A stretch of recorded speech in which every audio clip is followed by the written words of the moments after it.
La fase invisible del progreso. Introducción.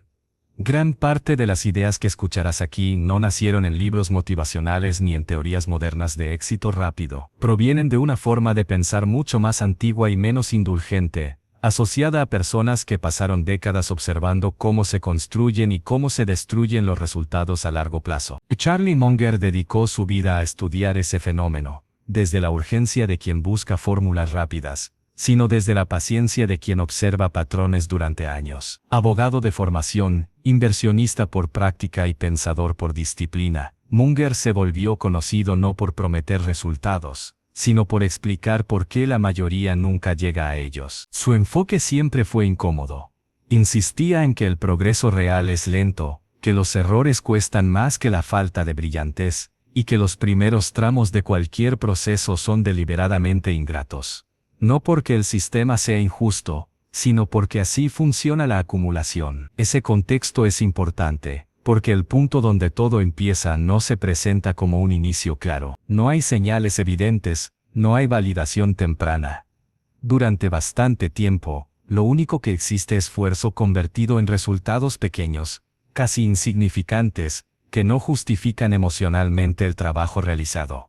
Esta es la fase invisible. Aquí no hay magia. No hay impulso externo, no hay confirmación, solo decisiones correctas repetidas sin aplausos. Y es precisamente en este tramo donde la mayoría se equivoca, no por incapacidad, sino por mala interpretación. Confunden silencio con fracaso, falta de respuesta con falta de progreso. Munger insistía en que este error de juicio es más común que cualquier error técnico. Las personas abandonan procesos que funcionan simplemente porque esperan que funcionen antes de tiempo. Este audiolibro no intenta motivar ni convencer. Intenta explicar por qué esta etapa existe, por qué es inevitable y por qué casi nadie la soporta. No porque sea imposible atravesarla, sino porque exige algo que resulta profundamente incómodo. Avanzar sin pruebas visibles. Si buscas confirmación rápida, este no es tu lugar. Pero si quieres entender cómo comienzan realmente las cosas que duran, quédate. Este es el punto donde todo empieza, y también la etapa que casi nadie soporta. Capítulo 1. ¿Por qué el progreso no responde al principio? La mayoría de las personas tiene una idea equivocada sobre cómo empieza cualquier proceso que funciona. Creen que primero aparece una señal clara, luego el esfuerzo se valida, y finalmente el progreso se acelera. En la realidad ocurre exactamente al revés. Al principio no hay señal, no hay validación, y el progreso es tan pequeño que medido objetivamente parece irrelevante.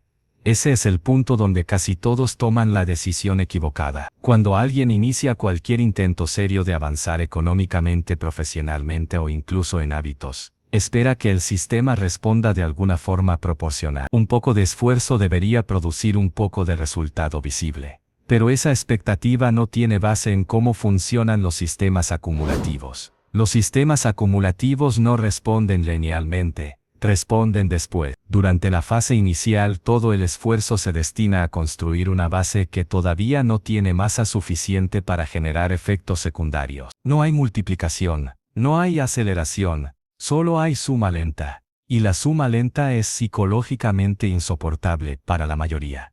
Aquí ocurre el primer error grave de juicio, interpretar la falta de respuesta como señal de que el proceso no funciona. Pero la falta de respuesta no indica falla, indica que todavía no existe suficiente acumulación como para que exista respuesta. Este punto es fundamental, y suele ignorarse porque no es agradable. La gente quiere creer que el mundo reacciona rápido a las buenas decisiones. No lo hace.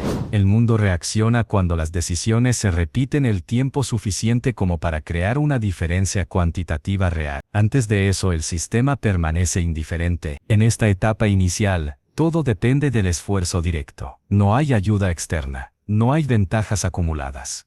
Cada unidad de avance requiere prácticamente la misma cantidad de energía que la anterior. No existe alivio progresivo, no existe sensación de tracción. Desde fuera esto se ve como estancamiento. Desde dentro se siente como desperdicio. Y aquí es donde entra en juego el comportamiento humano. Las personas no abandonan porque no puedan continuar. Abandonan porque no soportan la idea de seguir sin recibir retroalimentación positiva.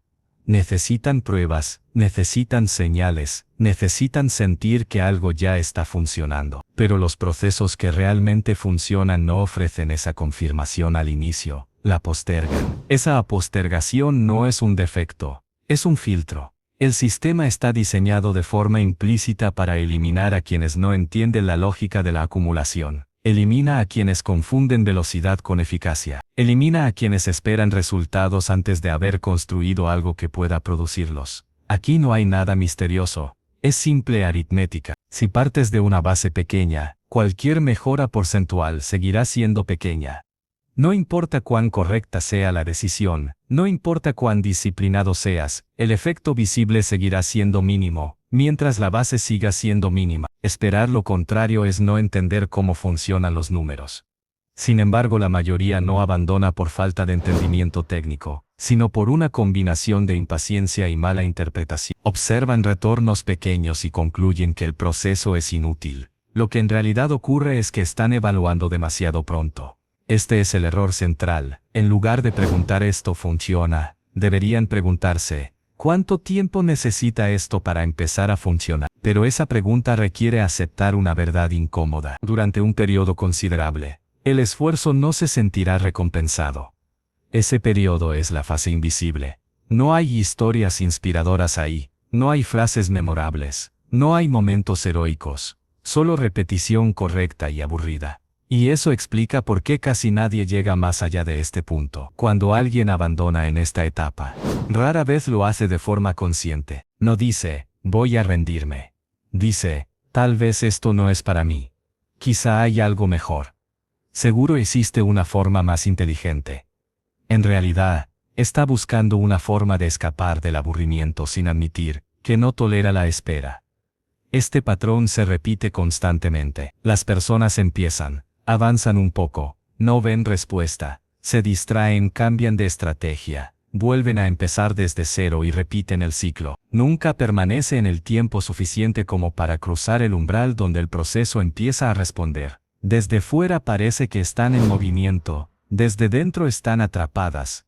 El progreso real exige algo que va en contra del instinto humano básico. Seguir haciendo lo correcto cuando todavía no es interesante. Seguir cuando no hay emoción. Seguir cuando los resultados no justifican el esfuerzo en términos inmediatos. Aquí no se trata de fuerza de voluntad heroica. Se trata de comprensión. Quien entiende que esta fase es inevitable no se desespera, no porque disfrute el proceso, sino porque sabe que evaluarlo antes de tiempo es un error lógico. Este capítulo existe para dejar eso claro desde el inicio. Si estás en una etapa donde el esfuerzo parece no responder, no significa que estés haciendo algo mal. Significa que todavía no has acumulado lo suficiente como para que el sistema empiece a reaccionar. La pregunta correcta no es ¿por qué esto no avanza más rápido?, sino ¿estoy dispuesto a continuar hasta que avance? Porque este es el punto donde todo empieza y también el punto donde casi todos se van. Capítulo 2. ¿Por qué trabajar duro no crea ventaja? Trabajar duro es útil, pero no es una ventaja. Esta distinción es incómoda porque contradice una de las creencias más arraigadas. La idea de que el esfuerzo intenso por sí solo conduce al progreso. En la práctica el esfuerzo solo garantiza una cosa: cansancio. Todo lo demás depende de cómo ese esfuerzo se convierta o no en algo que se acumule. Aquí es donde la mayoría se confunde. El trabajo es lineal. Cada hora produce una unidad de resultado y luego desaparece. Al día siguiente el contador vuelve a cero. No importa cuántas horas trabajaste ayer. Hoy tienes que repetirlas si quieres el mismo resultado. No hay memoria, no hay arrastre, no hay multiplicación. Eso no es una falla del trabajo, es su naturaleza. El problema surge cuando las personas esperan que algo lineal genere efectos no lineales. Esperan que más horas, más sacrificio o más desgaste produzcan una ventaja acumulativa. Pero el esfuerzo humano no se acumula, se consume. Por eso trabajar duro no crea ventaja sostenible. Dos personas pueden trabajar la misma cantidad de horas durante años y terminar en posiciones radicalmente distintas. La diferencia no está en el nivel de esfuerzo, sino en si ese esfuerzo construyó algo que siguiera funcionando cuando el esfuerzo se detenía. Aquí aparece una verdad que incomoda. El trabajo mantiene el sistema funcionando, pero no lo inclina a tu favor. Mientras dependas exclusivamente de tu tiempo y tu energía, estás limitado por ambos. Puedes estirarlos un poco, puedes optimizarlos, pero no puedes escalarlos de forma indefinida. El día sigue teniendo 24 horas, el cuerpo sigue cansándose, la mente sigue perdiendo claridad con el desgaste. Esto significa que a partir de cierto punto trabajar más no produce más ventaja, solo acelera el agotamiento.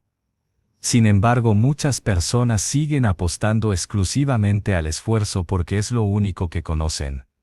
El esfuerzo es visible, es medible y es socialmente validado. Decir trabajo mucho suena bien. Decir estoy construyendo algo que aún no se nota no recibe el mismo reconocimiento. Ese sesgo empuja a la gente a confundir actividad con progreso. Desde fuera, una persona que trabaja sin parar parece avanzar. Desde dentro muchas veces solo está manteniéndose a flote. El esfuerzo constante crea la ilusión de movimiento, aunque el resultado neto sea casi cero. Aquí está el punto clave.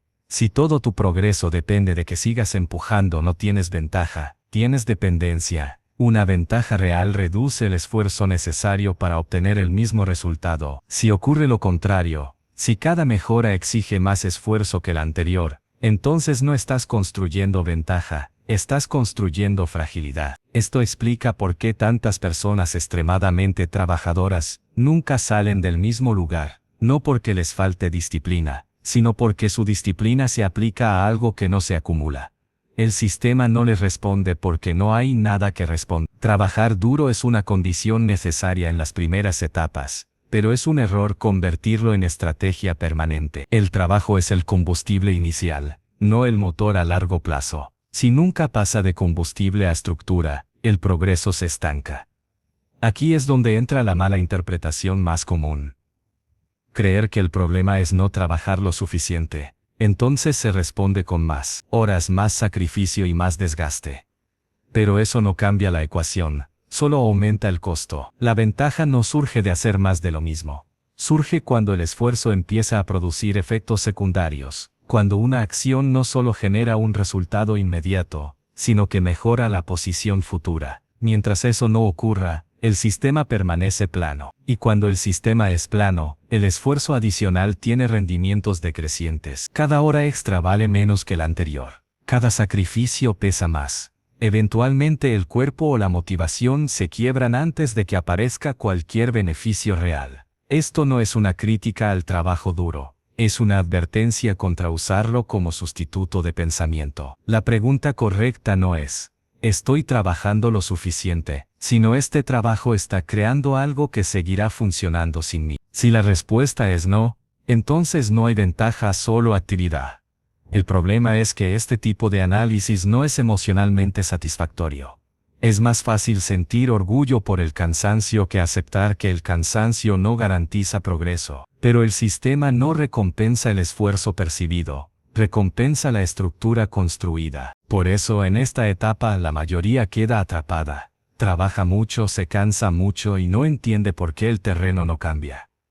Cree que el problema es falta de intensidad cuando en realidad es falta de acumulación. Este capítulo no pretende desvalorizar el esfuerzo, pretende ubicarlo en su lugar correcto. El trabajo duro es el punto de partida, no la ventaja. La ventaja aparece cuando el esfuerzo deja de ser el factor dominante. Hasta que eso ocurra seguirás empujando cuesta arriba. Y si no entiendes esta diferencia, puedes empujar durante años sin mover realmente el terreno. Capítulo 3. ¿Por qué aumentar tu estilo de vida destruye el progreso? Uno de los errores más costosos no ocurre cuando las personas ganan poco, sino cuando empiezan a ganar más. No es un error técnico, es un error de comportamiento. Cuando el ingreso aumenta, la mayoría asume que el progreso es automático. Si entra más dinero, debe significar que se está avanzando. Esa suposición es falsa. En muchos casos ocurre lo contrario. El aumento del ingreso acelera el estancamiento. La razón es simple. El estilo de vida se ajusta más rápido que la estructura.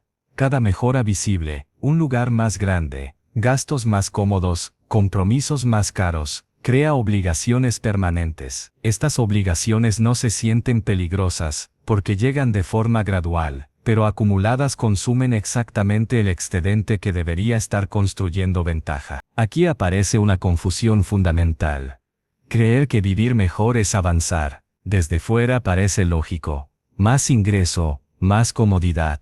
Pero desde el punto de vista del progreso real, Lo que importa no es cuánto entra, sino cuánto queda sin ser reclamado por el presente. El excedente es lo único que puede acumularse, y el estilo de vida compite directamente contra ese excedente. Este es el problema central. Aumentar el estilo de vida convierte un aumento temporal de capacidad en una obligación fija. El ingreso puede fluctuar, los gastos elevados no. Una vez que se integran se defienden solos.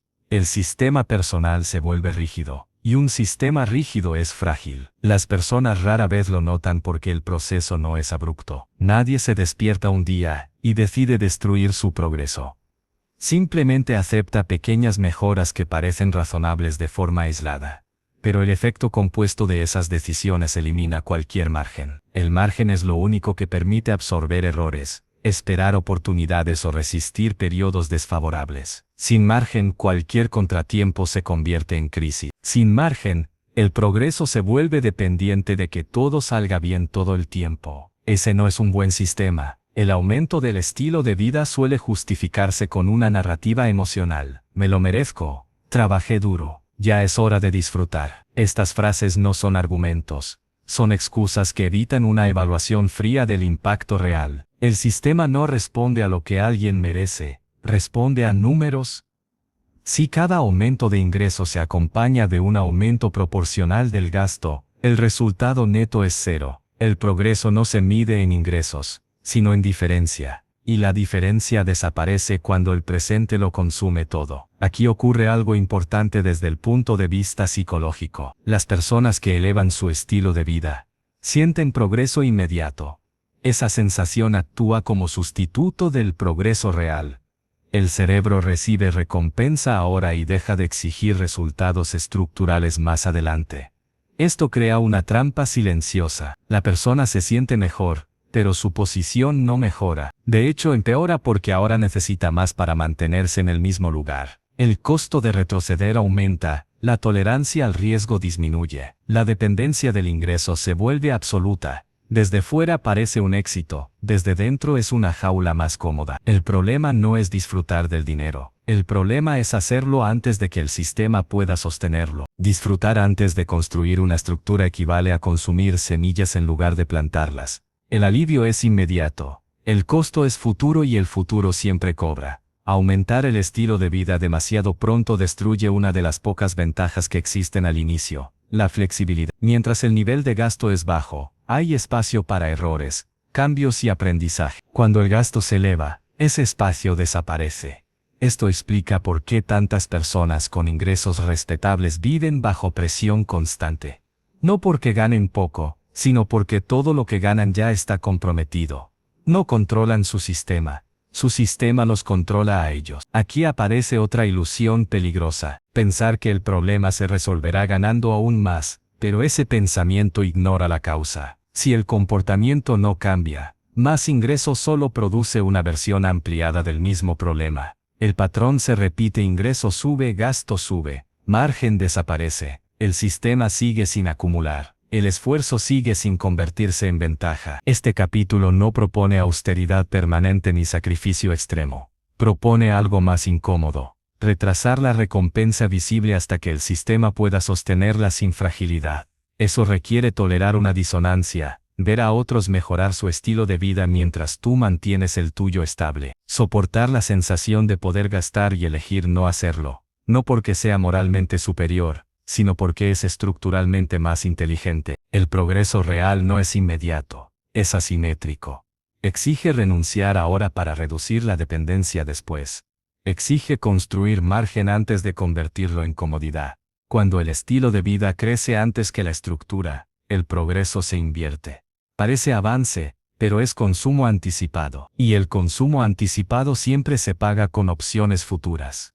Este es uno de los puntos donde más personas quedan atrapadas sin darse cuenta. No fallan por falta de ingreso, sino por permitir que el presente capture todo lo que el futuro necesita. Si no controlas el crecimiento de tu estilo de vida, no importa cuánto trabajes ni cuánto ganes, el progreso seguirá siendo una ilusión cómoda. Capítulo 4. La disciplina invisible y por qué casi nadie la sostiene. La disciplina es uno de los conceptos más malinterpretados. La mayoría la imagina como fuerza de voluntad, intensidad, o sacrificio heroico. Esa imagen es incorrecta, y además inútil para explicar por qué casi nadie sostiene el progreso durante el tiempo suficiente. La disciplina real no se parece a lo que suele mostrarse, no es dramática, no es inspiradora, no produce historias interesantes.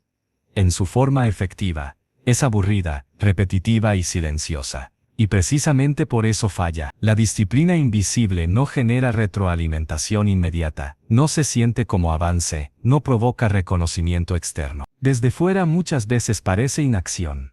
Desde dentro se vive como una serie interminable de decisiones pequeñas, que no producen alivio inmediato. Ese es el primer problema.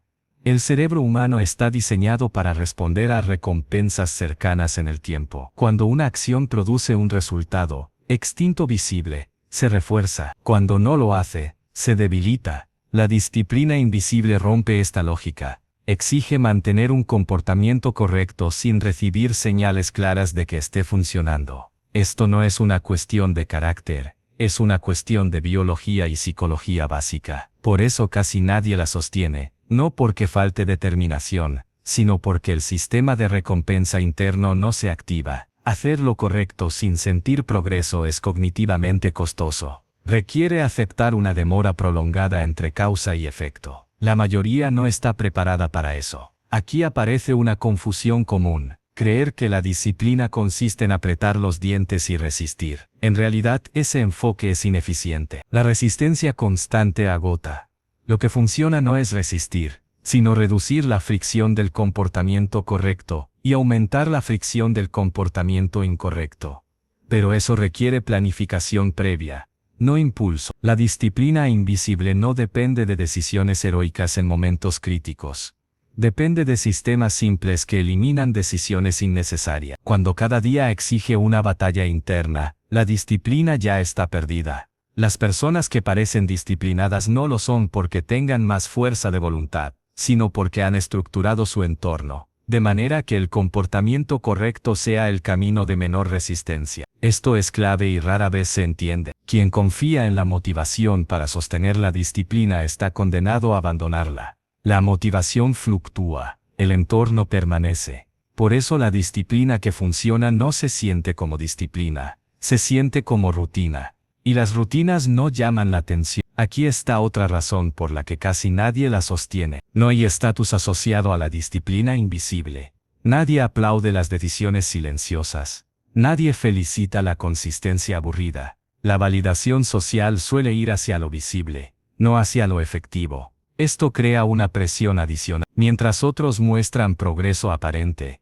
quien practica disciplina invisible parece quedarse atrás. Compararse en ese punto es un error grave, pero común. La comparación ocurre antes de que los efectos acumulativos tengan tiempo de aparecer. El resultado es predecible. La persona abandona una estrategia que funciona para adoptar otra que se ve mejor en el corto plazo. Este patrón se repite constantemente. La disciplina invisible también falla porque no produce identidad inmediata. A la gente le gusta verse a sí misma como avanzando, mejorando, logrando. La disciplina silenciosa no ofrece etiquetas atractivas, no redefine quién eres, solo redefine cómo te comportas. Eso la hace psicológicamente ingrata. Además, la disciplina invisible no protege contra errores llamativos. De hecho, convive con ellos. Durante mucho tiempo alguien puede hacer casi todo bien, y aún así no ve resultados claros. Esto crea una sensación de injusticia que erosiona la paciencia. Cuando el esfuerzo visible no se traduce en progreso visible, la tentación de cambiar de estrategia aumenta y ese cambio, aunque parezca razonable, suele reiniciar el proceso desde cero. Aquí está el costo oculto. Cada vez que se abandona la disciplina invisible no solo se pierde el avance acumulado, sino también el tiempo invertido. El sistema vuelve al punto inicial. El proceso debe comenzar otra vez. Esto explica por qué tantas personas sienten que siempre están empezando. No es mala suerte, es falta de permanencia. La disciplina invisible exige aceptar que durante un periodo prolongado no habrá confirmación externa de que se está avanzando. Exige confiar en la lógica del proceso más que en la experiencia inmediata. Exige evaluar el progreso con criterios que no producen alivio emocional rápido. Eso no es natural. Se aprende y muy pocos lo aprenden porque no es agradable aprenderlo. Este capítulo existe para dejar claro algo incómodo. Si no puedes tolerar la disciplina que no se nota, no importa qué tan buena sea la estrategia. Nunca llegarás al punto donde los resultados empiezan a sostenerse solos. La disciplina visible impresiona. La disciplina invisible funciona, pero funciona solo para quienes pueden sostenerla cuando no hay pruebas, cuando no hay validación y cuando todo parece igual que antes.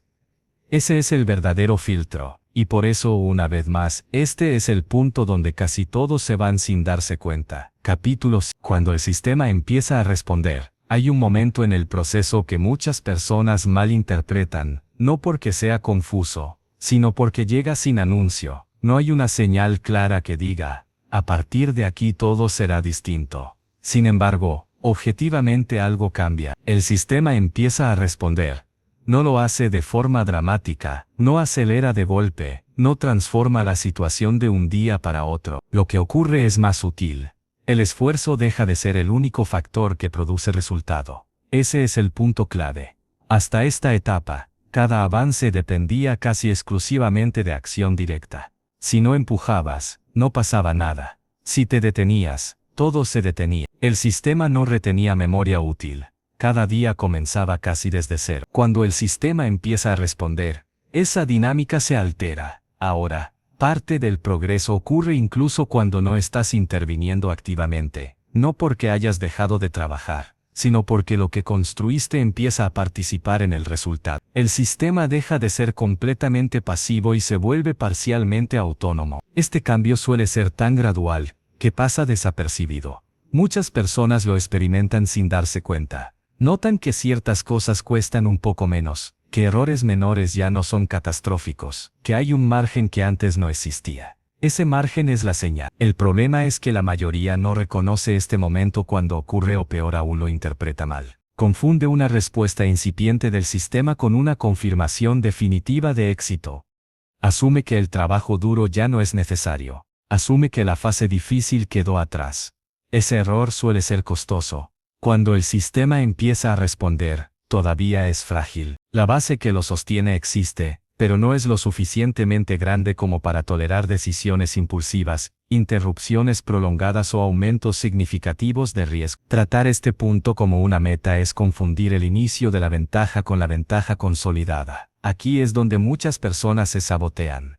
Después de años, sin respuesta, cualquier señal positiva se siente desproporcionadamente grande. El cerebro interpreta alivio como victoria, pero el alivio no es victoria, es simplemente una reducción parcial de la carga. El sistema responde, pero aún no protege. Esto exige un cambio de criterio. Antes el desafío era continuar sin resultados visibles. Ahora el desafío es no sobreinterpretar los primeros resultados visibles. Ambos errores nacen del mismo problema, evaluar demasiado pronto. Cuando el sistema empieza a responder, el progreso deja de ser estrictamente lineal, pero todavía no es exponencial, es una fase intermedia.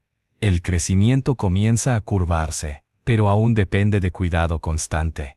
Este es un punto incómodo porque exige moderación en un momento donde el impulso natural es acelerar. La respuesta correcta no es duplicar el riesgo ni cambiar radicalmente el comportamiento. Es mantener la misma lógica que permitió llegar hasta aquí. La diferencia es que ahora esa lógica empieza a rendir más.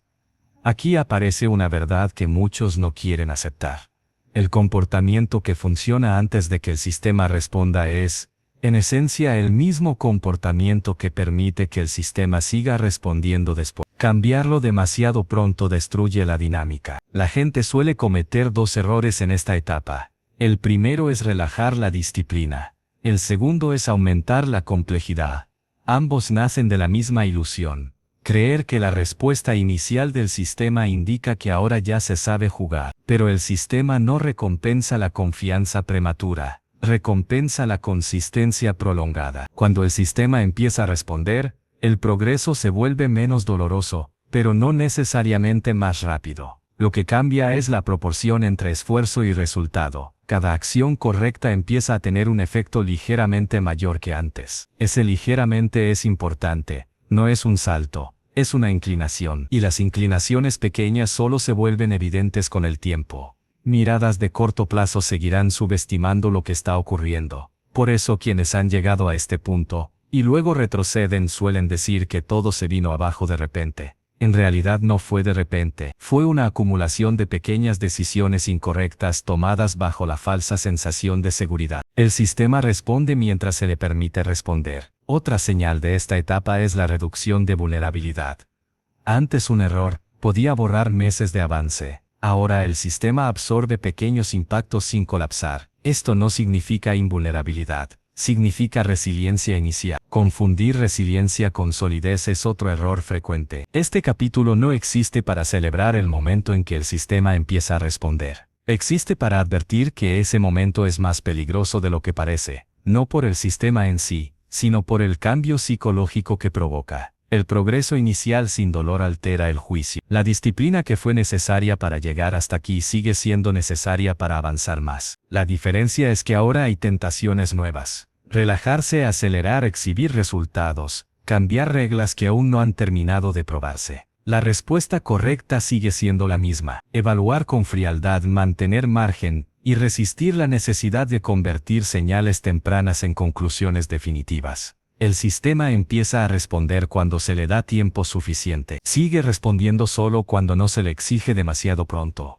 Este es un punto crítico porque separa a quienes construyen algo estable, quienes solo experimentan un alivio temporal. El alivio se siente bien, la estabilidad tarda más y una vez más la diferencia no está en el talento ni en la suerte, sino en la capacidad de no arruinar lo que acaba de empezar a funcionar. Capítulo 6. ¿Por qué evitar errores?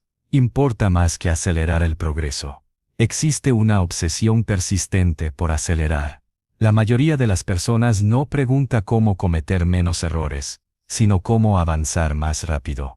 Esa prioridad está invertida en casi cualquier sistema acumulativo. Evitar errores graves tiene un impacto mucho mayor que buscar mejoras marginales. Esto no es una opinión, es aritmética. Un error suficientemente grande puede borrar años de progreso correcto. En cambio, una mejora marginal rara vez compensa un error grave. Por eso, desde una perspectiva racional, la estrategia dominante no es maximizar la velocidad, sino minimizar la probabilidad de colapso. Sin embargo, la mayoría hace lo contrario. Cuando el sistema empieza a responder, como se explicó en el capítulo anterior, aparece la tentación de acelerar. Se asume que el riesgo ahora es tolerable, que el margen recién creado puede usarse para empujar un poco más. Esa suposición suele ser incorrecta, porque confunde margen con exceso. El margen existe para absorber errores, no para justificarlos. Aquí está la distinción que muchos no hacen. El progreso sostenible no proviene de decisiones brillantes, sino de la ausencia persistente de decisiones estúpidas. Esto no suena atractivo porque no ofrece historias heroicas, pero describe con precisión cómo funcionan los resultados a largo plazo. La mayoría de los retrocesos significativos no ocurren por mala suerte, ocurre por una decisión evitable tomada bajo presión, entusiasmo o exceso de confianza. Decisiones que, vistas con distancia, nunca fueron necesarias. Esto es importante, no era obligatorio arriesgarse. El error típico consiste en asumir que para avanzar hay que aceptar más complejidad, más exposición y más incertidumbre. En realidad, muchas veces ocurre lo contrario. A medida que el sistema crece, la tolerancia al error disminuye, no aumenta. Hay más que perder. Acelerar en ese punto es una mala apuesta. Evitar errores no significa inmovilidad. Significa seleccionar con cuidado qué errores son aceptables y cuáles no. Un error aceptable es pequeño, reversible y no compromete la estructura. Un error inaceptable es grande y irreversible o pone en riesgo el conjunto. La mayoría no hace esta clasificación.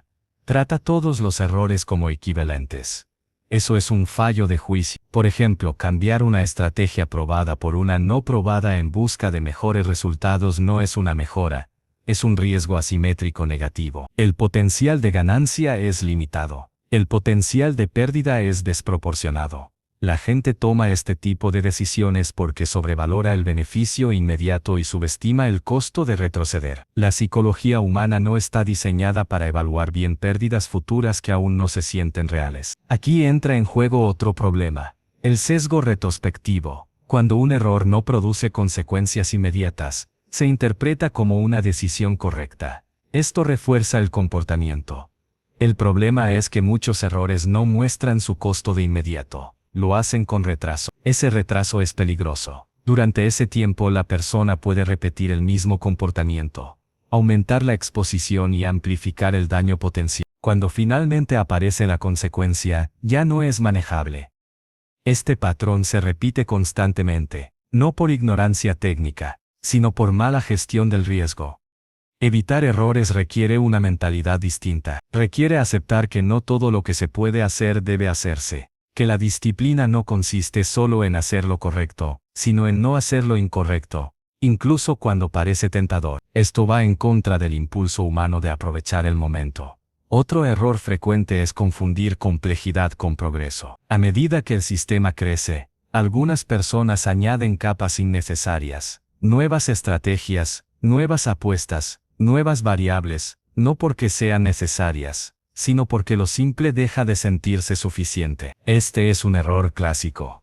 La complejidad aumenta los puntos de fallo. Cada elemento adicional es otra forma de equivocarse. Si la complejidad no produce una mejora clara y medible en la robustez del sistema, entonces es una desventaja, no una ventaja. El progreso real tiende a ser simple, no fácil, pero simple. Evitar errores también implica saber cuándo no actuar. La inacción, cuando es deliberada, puede ser una decisión superior a la acción impulsiva, pero la inacción no recibe reconocimiento, no produce sensación de control, por eso es difícil sostenerla. Hacer algo se siente mejor que no hacer nada, incluso cuando no hacer nada es la opción correcta. Este sesgo empuja a las personas a intervenir innecesariamente, a tocar lo que funciona, a optimizar lo que no necesita optimización, y cada intervención introduce riesgo. Aquí hay una regla práctica. Si una decisión puede empeorar significativamente tu posición y la mejora potencial es marginal, no es una buena decisión. La mayoría de los errores grandes nacen de ignorar esta asimetría. Este capítulo no propone cautela excesiva ni parálisis. Propone priorizar la supervivencia del sistema por encima de la velocidad, porque solo los sistemas que sobreviven tienen la oportunidad de mejorar. La ventaja no está en acertar más veces, está en no equivocarse de forma irreversible. Quien entiende esto deja de buscar atajos, deja de perseguir mejoras espectaculares, se concentra en mantener lo que funciona, eliminar fragilidades y permitir que el tiempo haga su parte. El tiempo es el factor más subestimado porque no se puede controlar, pero también es el más poderoso cuando no se le interrumpe con errores evitables. Evitar errores no es una estrategia secundaria, es la estrategia principal. Todo lo demás es accesorio. Y una vez más, la diferencia entre quienes avanzan y quienes retroceden no está en la inteligencia ni en la ambición, sino en la capacidad de no arruinar lo que ya está funcionando. Capítulo 7. La paciencia como ventaja competitiva. La paciencia suele describirse como una virtud moral. En realidad es una ventaja competitiva, no porque sea admirable, sino porque es escasa, y en cualquier sistema donde algo escaso produce resultados desproporcionados, quienes lo poseen obtienen ventaja. La razón por la que la paciencia funciona no es misteriosa. Funciona porque la mayoría no la tiene. Esto no se debe a una falla de carácter, sino a una mala alineación entre cómo funcionan los sistemas de largo plazo y cómo funciona la mente humana. La mente busca retroalimentación rápida. Los sistemas acumulativos responden lentamente. Esa incompatibilidad elimina a la mayoría antes de que aparezcan los resultados. La paciencia entonces no es esperar pasivamente, es no intervenir cuando la intervención es innecesaria. Es permitir que los efectos retardados ocurran sin sabotearlos por ansiedad, aburrimiento o comparación. Ese es el punto clave. La mayoría de las personas no pierde porque haga cosas incorrectas, sino porque interrumpe cosas correctas demasiado pronto. Evalúa antes de tiempo. Cambia antes de que haya evidencia suficiente. Ajusta cuando aún no existe base para ajustar. Esto es un error sistemático. En un sistema que depende de acumulación, el tiempo no es solo una variable más, es el componente principal. Sin tiempo incluso las decisiones correctas producen resultados insignificantes. Con tiempo suficiente decisiones ordinarias producen resultados extraordinarios. Pero el tiempo tiene una condición, no tolera interferencia constante. Cada vez que alguien entra y sale de una estrategia, reinicia el proceso.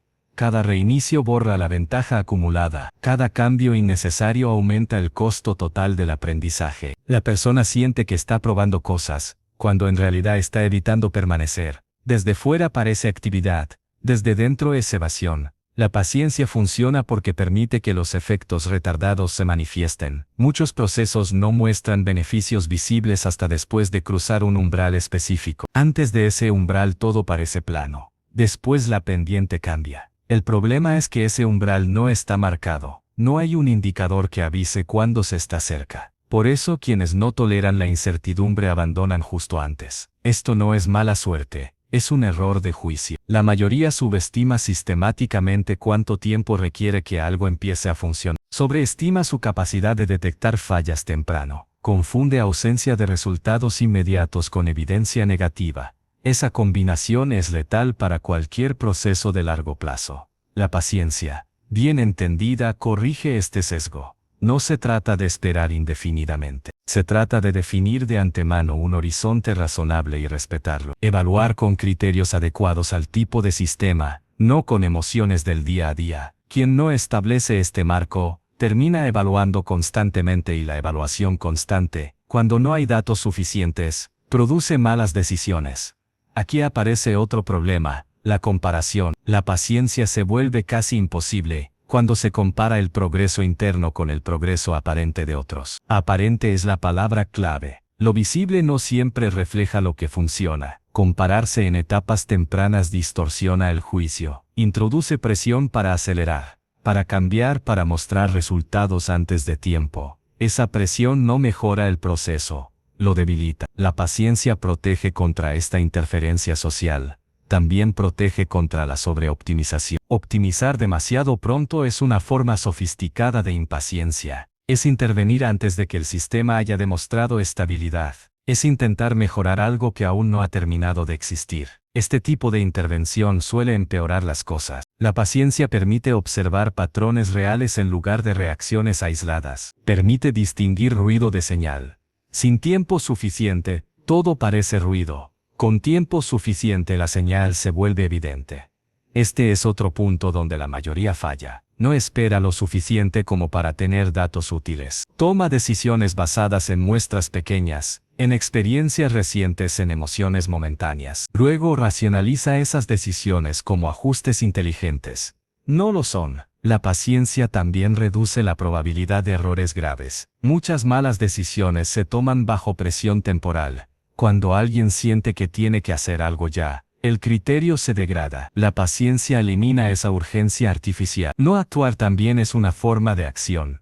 Desde una perspectiva competitiva, la paciencia funciona porque elimina a la competencia, no de forma directa, sino por desgaste. La mayoría se retira sola, cambia de rumbo, se distrae, se cansa. Quien permanece avanza por simple persistencia. Esto no requiere genialidad. Requiere tolerancia al aburrimiento, y el aburrimiento es uno de los estados más evitados en la cultura actual. Todo empuja hacia la estimulación constante, el cambio rápido, la novedad permanente. En ese entorno, la paciencia se vuelve aún más rara, por eso se convierte en ventaja. Este capítulo no propone pasividad ni conformismo. Propone entender que en sistemas acumulativos el mayor riesgo no es avanzar lento, sino no avanzar el tiempo suficiente. La paciencia no acelera el proceso, pero lo permite. Y permitir que algo funcione es muchas veces lo más difícil. Quien desarrolla paciencia no siente progreso más rápido, siente menos ansiedad. Esa reducción de ansiedad mejora el juicio. El mejor juicio reduce errores. Menos errores permiten que el tiempo haga su trabajo. El resultado no es espectacular en el corto plazo, pero es dominante en el largo.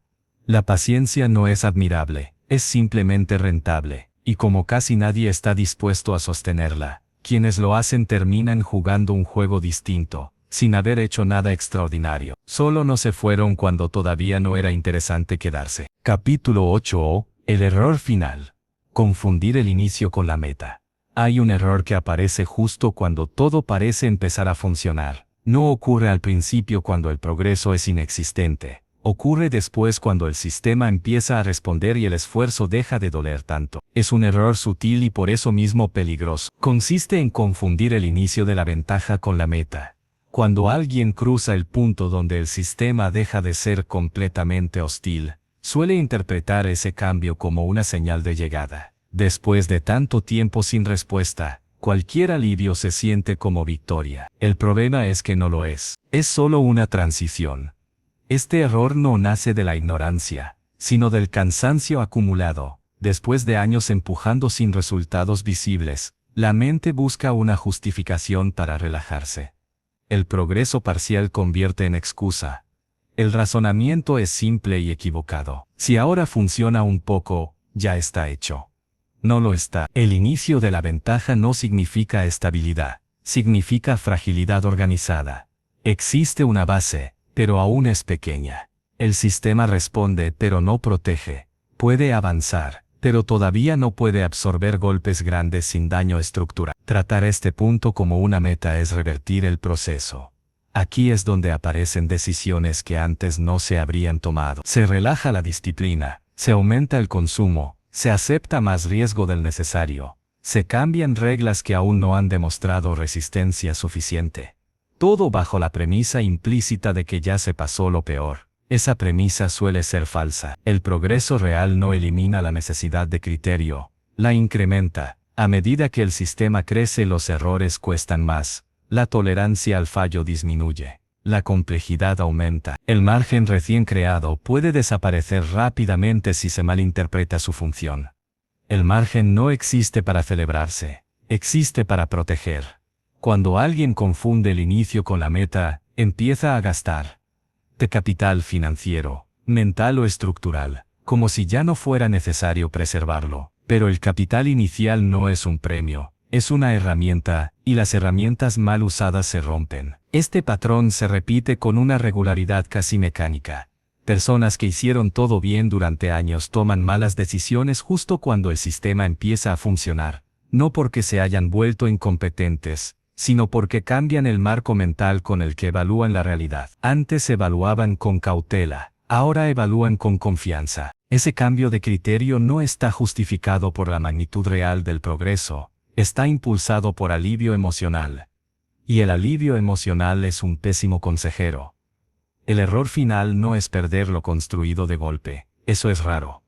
Lo común es erosionarlo lentamente. Decisiones un poco menos cuidadosas, exposiciones un poco mayores, interrupciones que antes no se permitían. Cada una parece menor. En conjunto revierten años de avance. Cuando el retroceso se vuelve evidente, suele ser tarde. Aquí hay una verdad incómoda. Llegar al punto donde el sistema empieza a responder, no te vuelve competente automáticamente para manejarlo. Las habilidades necesarias para construir algo no son idénticas a las necesarias para sostenerlo. Confundir ambas es un error clásico. La fase inicial exige resistencia. La fase siguiente exige criterio. Muchas personas desarrollan la primera y descuidan la segunda. Creen que habiendo soportado lo difícil ya merecen relajarse. Pero el sistema no reconoce mérito pasado.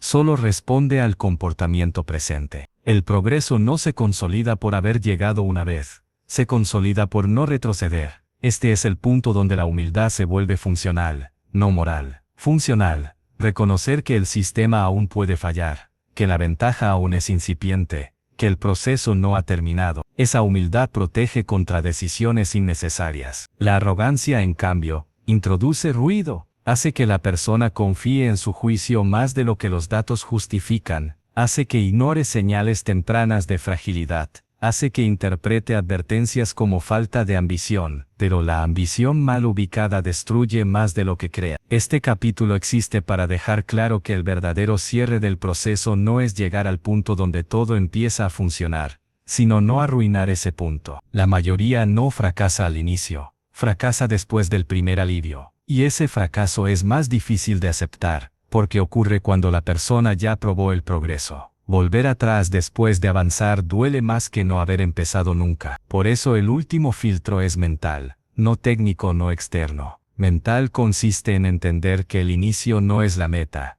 que el sistema todavía necesita tiempo, que la disciplina, la cautela y la paciencia no se abandonan cuando algo funciona, sino que se vuelven aún más importantes. Quien entiende esto no acelera sin necesidad, no celebra antes de tiempo, No cambia reglas que aún no han demostrado solidez. Simplemente continúa. Y continuar cuando ya no duele tanto es una forma distinta de disciplina. Menos visible, más exigente, más rara. Este es el punto final del audiolibro. No porque aquí termine el proceso, sino porque aquí se comete el último error evitable. Entenderlo no garantiza el éxito. Ignorarlo casi garantiza el retroceso. Y esa es la diferencia real entre quienes construyen algo que dura y quienes solo experimentan un breve momento donde todo parecía empezar a funcionar. Epílogo. No hay un cierre elegante para este proceso, tampoco una conclusión inspiradora. Lo que funciona no termina, simplemente continúa, y lo que no continúa se deteriora. Si algo quedó claro a lo largo de este audiolibro, es que el progreso real no depende de momentos excepcionales, sino de comportamientos ordinarios sostenidos durante más tiempo del que resulta cómodo. No hay atajos, no hay sustitutos, y no hay recompensas inmediatas que no tengan costo oculto. La mayoría no fracasa por falta de información, fracasa por abandonar demasiado pronto o por relajarse demasiado pronto. Ambos errores nacen de la misma causa. Evaluar el proceso antes de que el proceso haya terminado de desarrollarse. Aquí no se trata de optimismo ni de fe. Se trata de entender cómo funcionan los sistemas acumulativos y comportarse en consecuencia. Hacer lo correcto cuando no es interesante. Evitar errores cuando nadie está mirando. No intervenir cuando no es necesario. Eso es todo. Quien continúe lo hará sin garantías y sin reconocimiento temprano. Quien se detenga encontrará excusas razonables para hacerlo. El sistema no juzga ninguna de las dos decisiones. Solo responde a una de ellas. Este audiolibro no prometió resultados, solo explicó por qué casi todos se quedan en el camino. El resto no depende de estas palabras, depende de lo que se haga cuando ya no haya nada nuevo que escuchar.